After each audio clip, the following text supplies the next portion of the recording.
ಈಕಿನ ನನ್ನ ಕಡೆದು ತೊಗೊಂಡು ತಿಂತಾಳಲ್ಲ, ಅದಕ್ಕೆ ಈಕಿ ಜೊತೆ ತಿನ್ನಕ್ಕೆ ಬರಂಗಿಲ್ಲ. ಬರಲಿಲ್ಲ ಅಂದ್ರೆ ಮಮ್ಮಿಗೆ ಹೇಳಿ ಹೊಡಿಸ್ತಾಳೆ. ಬೈಯಂಗಿನೂ ಇಲ್ಲ, ಹೊಡೆಯಂಗಿನೂ ಇಲ್ಲ. ಪಟ ತಿನ್ಬೇಕಿಲ್ಲ, ನನ್ನ ಕಡೆದು ತಿಂದು ಮುಗಿಸ್ತಾಳಿಕಿ.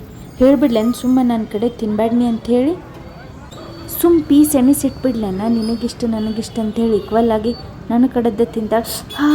ಈಕಿ ಸಂಬಂಧ ಬಾಯಿ ಸುಟ್ಕೊಂಡೆ ನಾನು. ಒಲ್ವಾ ತಿನ್ನುವ ನಾಟಕ ನೋಡಿ, ಹಂಗೆ ನಾಟಕ ಮಾಡ್ತಾ ಮತ್ತು ನನ್ನ ಕಡೆದ್ದೆ ತಿಂತಾಳಲ್ಲೇ. ಅಲ್ಲೇನೋ ತೋರಿಸ್ತಾಳಲ್ಲ, ಏನದು?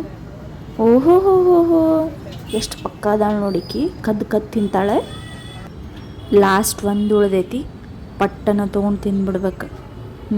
ಅಯ್ಯೋ ಅದನ್ನು ತಿನ್ಲಲ್ಲೋಪ, ರೊಕ್ಕನ ಕೊಡಂಗಿಲ್ಲ. ಗೋಬಿ ಸಿಕ್ಕಿಲ್ಲ ಅಂದರೂ ಅಟ್ಲೀಸ್ಟ್ ಈ ಕ್ಯಾಬೇಜ್ ಸಿಕ್ಕೈತಂತಂದ್ರೆ ಲಾಸ್ಟಿಗೆ ಈ ಕಡ್ಡಿ ಕೊಟ್ಟವನು ಅದು ಬರೋಂಗಿನೂ ಇಲ್ಲ, ನಾವು ತಿನ್ನೋಂಗಿನೂ ಇಲ್ಲ. ಅದು ಬರಾತೇ ಇಲ್ಲ ಅವನು. ಬಂತು ಸ್ವಲ್ಪ ಹಂಗೆ ಎಷ್ಟು ಸಲ ತಿನ್ನೋದು ಆಗಂಗಿಲ್ಲ. ಇದು ಚಮಚಾರ ತೋಲೇನು. ರೋಡ್ನಾಗ ಹೋಗೋ ಮಂದಿ ಏನು ಅನ್ಕೋಬಾರ್ದು ನನ್ನ ಬಗ್ಗೆ. ಖಂಡಿತ ಇಲ್ಲಿದ್ದು ಗೋಬಿ ಅಂತ ಅನ್ಕೊಳಂಗಿಲ್ಲ ಅವ್ರು. ಬಟ್ ಏನು ಮಾಡಲಿ, ನಂಗೆ ಗೋಬಿ ತಿನ್ಬೇಕನ್ಸತಿ. ತುಳಸಂಗೆ ಇಲ್ಲಿಕ್ಕೆ ಮಮ್ಮಿಗೆ ಹೋಗಿ ತನ್ನ ಮನೆಗೆ